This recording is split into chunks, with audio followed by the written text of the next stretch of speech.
to the Monday Mumble. Welcome to the Monday Mumble. I'm Jasmine and this is Woo! And it is Monday afternoon, so I hope you've had a really productive weekend and you're enjoying your Monday. So we had a good weekend, didn't we? Yep. What did we get up to? We did head bobbing, apparently. We did farm duties, didn't we? We had a good time on the farm. We had some play dates, went to play centres, yeah? Only one play centre? Yes, only one play centre, and we saw some ponies. Pony and I let her stroke it. They let her stroke them. So much. We've got a bread maker, which apparently makes jam, which is very interesting. Yeah, very interesting. Never known that before, have we? No. So we might have a go at making jam in the bread maker. So we've got a load of fruit and things stored in our freezer. Maybe do cherry jam. I don't have many cherries. I think I've got about 3. Jam, No, we don't have. We didn't grow pineapples. Pear jam. We've got rhubarb and gooseberries, raspberries, strawberries, apples. Wait, what? Where's the strawberries? We've got loads of different fruits, so I may give a go at that. And I've also got some loads and loads of chilies left from 2017. I might make some chilli jam. So we might have a look at that later this week. We were supposed to be getting some chickens from the British Hen Welfare Trust this week, and gone, but we didn't, because the area that we needed to have prepared for them, because they need to be kept separate from our current flock for a little while. One, to be in quarantine. Don't ruin the ribbon, please. And also so that they can get used to each other through some wire or something, so that they don't all battle. And they've had a pretty stressful life as it is, been caged hens, and we want to ensure that when we do bring them here, that they've got a lovely, safe, cosy environment. So and they get twisted. They need to rest, don't they? And then they get used to walking around. Yeah, because they've never been outside, have they? Even when there was a baby, was there? Nope, never been outside.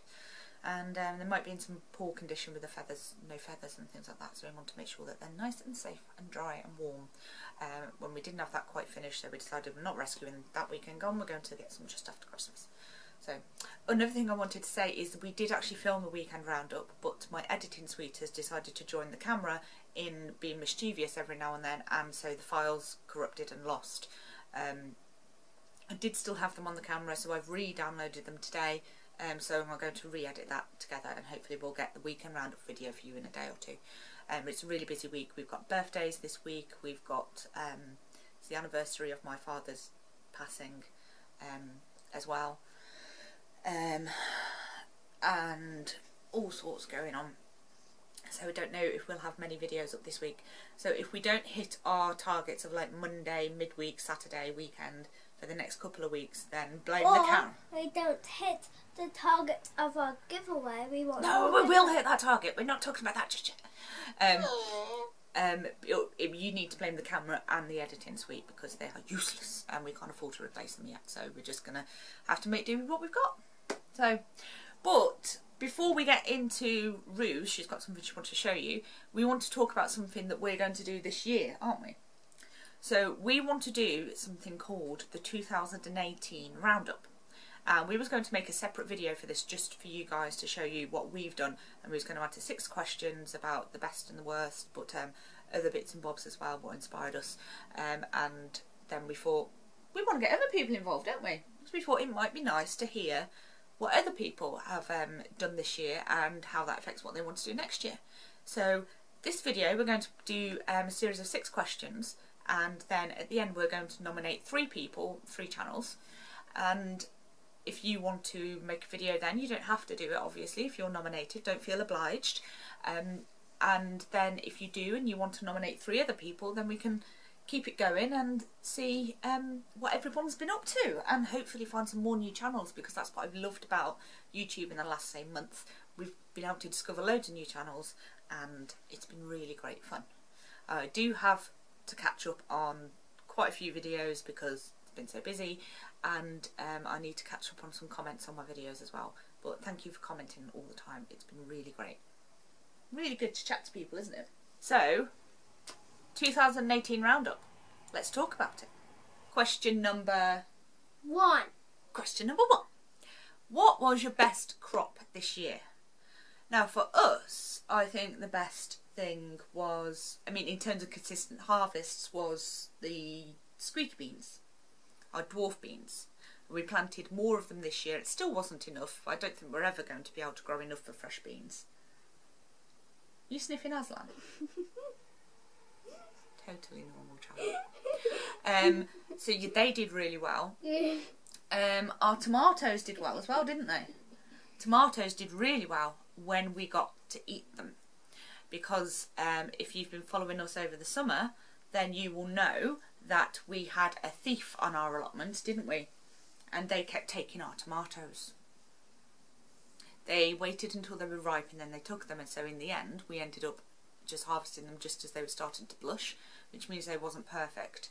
But at least we got some, and we made some passata out of them and some tomato sauce, like pasta sauces, didn't we? We had over 100 tomatoes by you. At least 100 tomatoes. Over 100. Over 100, 102 tomatoes. Yeah. But they were really, really nice, and we grew some different varieties this year. And it's reflected on what we're going to do next year, but I'll get to that in a bit. So our worst crop of the year, by far, was potatoes. In previous years, before we've even had the allotment and plot sites, our potatoes have been really, really good, and we've grown our first earlies in pots, and then we grew main crops in pots as well. And when we got allotment sites, we grew the main crops in the ground, and they did really, really well. But I think this year, because of the drought, the potatoes have really struggled. Now, we had scab resistant varieties, so we didn't really have to worry about scab on them from lack of water, but I think that was the biggest problem with them. The ground was so hard they didn't the potatoes couldn't like expand as they grew out, because the site that we've got is quite hard clay, so they were in their trenches, and once they were growing they were just stuck within that little space. So that's something to think about for next year. And our runner beans didn't do very well because of the heat, and also our squash didn't do very well, which surprised me because I thought that squash would do well in the heat, but they didn't. They didn't set until quite late, and therefore the fruits that we did get were all quite small. But we got fruit, but they wasn't brilliant. Question number 3. Question number 3 is, what would you do differently and lessons learned? So I think the biggest lesson for me is don't put labels in pots, label the pot. Because when you put labels in pots and you've got children and cats and chickens who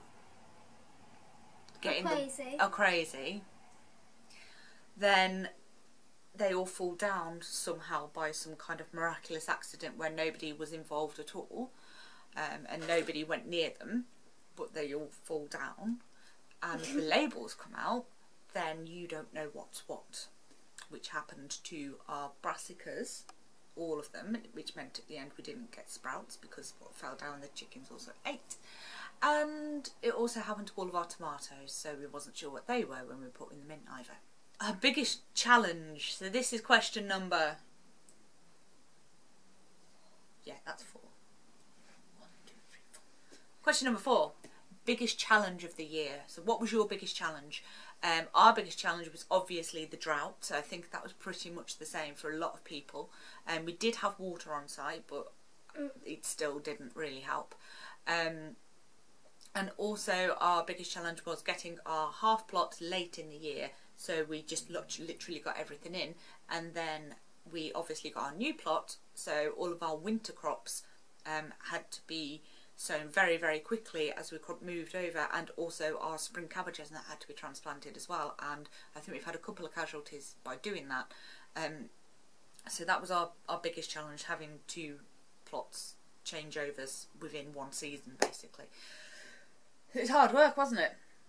But we still got a good harvest. So question number 5 is, what are your plans for 2019? You found the scissors! Wonderful, we needed them. So I think you know some of our plans already. Obviously we're going fully no dig, and that is proving challenging already in terms of accessing materials and sorting the plot out. but we do have plans to put that all in motion and make sure everything's okay, which we will be updating you on in the next couple of weeks, providing the rain stays away, which doesn't look very likely. We plan to build more soil by doing that no dig, and I'm just looking down at my list, please excuse me. The biggest thing that we want to do is be more self-sufficient and ensure that we are not planting a lot of something that we don't eat a lot of or doesn't store very well, and we're actually planting more of what we need more of, and so that we can make more sufficient winter stores, so that when we've got that hungry gap, we've actually got stuff that we've got in the freezer or can and things like that we can actually go to, which saves us going to the shop. We're obviously building the polytunnel. We've got the grow room that we need to show you, and Rue, plans for 2019, Rue is going to have her own upload day, aren't you? So Rue next year is going to have her own upload day, which may be a Wednesday or a Thursday, and on this day Rue will be making a video and she will be teaching you something, but this channel is probably more going to be, this upload day is probably going to be more aimed at gardening with children, and we're going to call it Grow with Rue, aren't we? So Rue's going to teach you what she knows about gardening, and hopefully that one might inspire a few more kids to get involved. I could tell kids how to make mud pies, that's what I was going to say. Yeah, you could. So something else that we wanted to do next year was grow more heirloom seeds, didn't we? Mm-hmm. So heirlooms are old varieties rather than F1s, because we want to be able to save seeds, and we don't really like using F1s anyway. How many tomatoes are we going to grow next year? Over 1,000. Over 1,000. Not over 1,000. That would be a bit excessive. That would fill the whole house. That would, of just the tomatoes, let alone the tomato plants. They'd like be up to the ceiling. And then you'd have to eat tomatoes all day, every day. Even that's too much for you, isn't it? We are planning on growing about 80 to 90 tomato plants next year.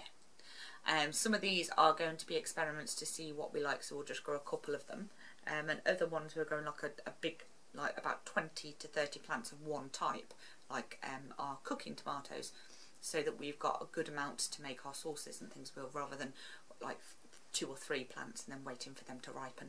And to stop the tomato thief, the plot will be fenced. I was doing it.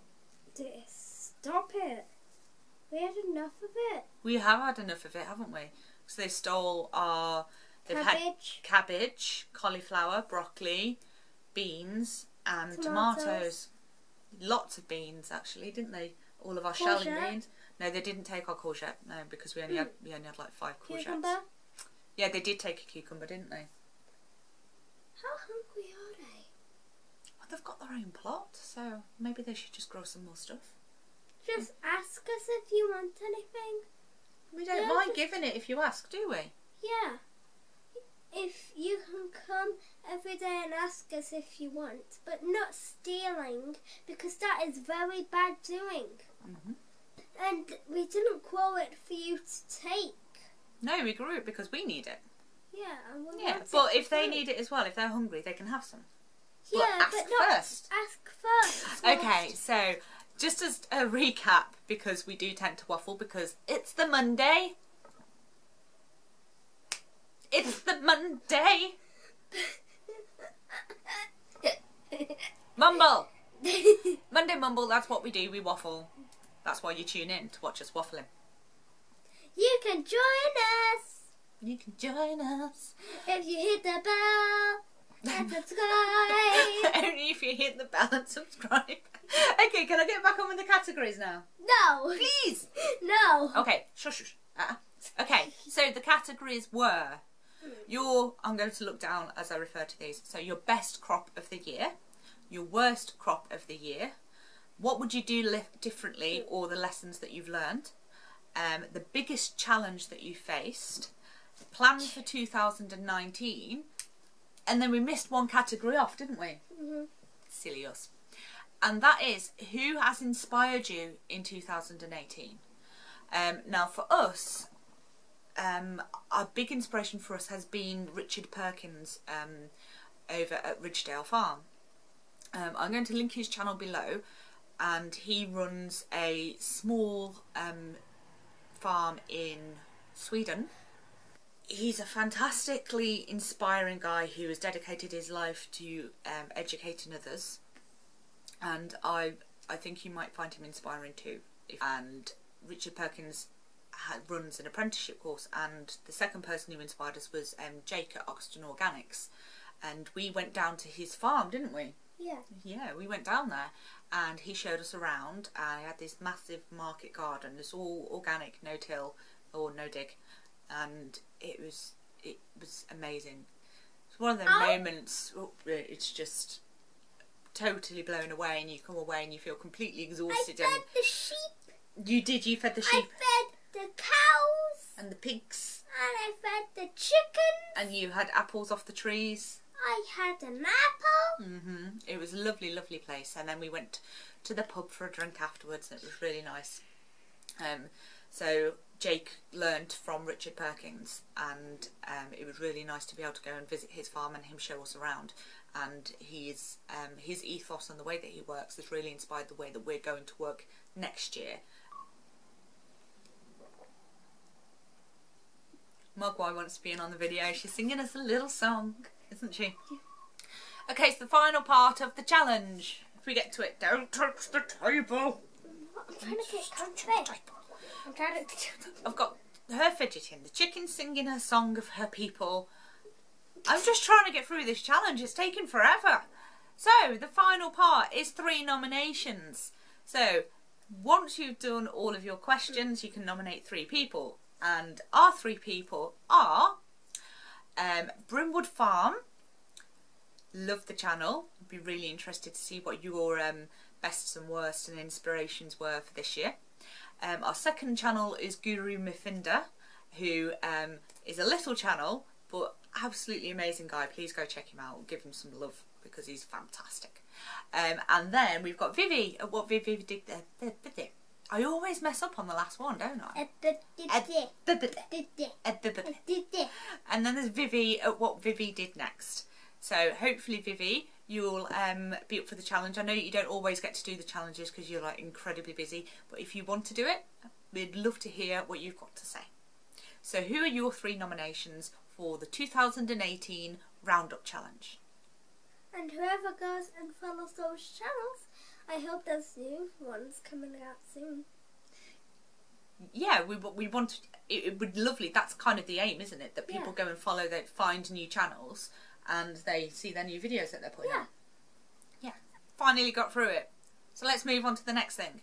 Rue's got something she wants to show you. You've got to tell them about it. And turn it round. It's my masterpiece. It's her masterpiece. Rue is very much into an impressionist art at the moment. So why did you do this picture? They can't see it. So why did you do this picture? Because I wanted colour into other pictures, so I added different colours. If you see, you can see this has a little bit of blue in a shade of blue, and this has a shade of blue too. So I've mixed it this other colours and then dabbed them onto here with a sponge. A sponge. She likes using sponges for her artwork, don't you? It's very creative. It is, and you've dragged some of them as well to make lines, haven't you? Yeah. Yeah. I love it. It's going to go up on the wall with her Van Gogh. And her Christmas one you can see behind us here. She did this one too. Yeah. So, have you got anything else you want to say? Should we put this down so we can't see your face? Have you got anything else you want to say? You love Aslan at the moment. If you hadn't guessed, Rue watched The Lion, the Witch and the Wardrobe. The Lion, the Witch. Took Lion, took Witch, took Wardrobe. You love it when I say that, don't you? Rue watched The Chronicles of Narnia this weekend and she is in love with Aslan. I remember the first time I watched it and I fell in love with it as well. And we're getting you the books, aren't we? And you actually firstly cried when you saw it. When I was little, yes, I cried. Yeah. do you want to show them? Be quick. Ka-cha! Ka-cha! Ka-cha! He's lost his arm. Oh my god. Oh my god. Let me get in. Get in. Get snuggly. This is Tutankhamun's thing. Death mask. And it has some writings on it. Which are called? Egyptian writings. Which is called?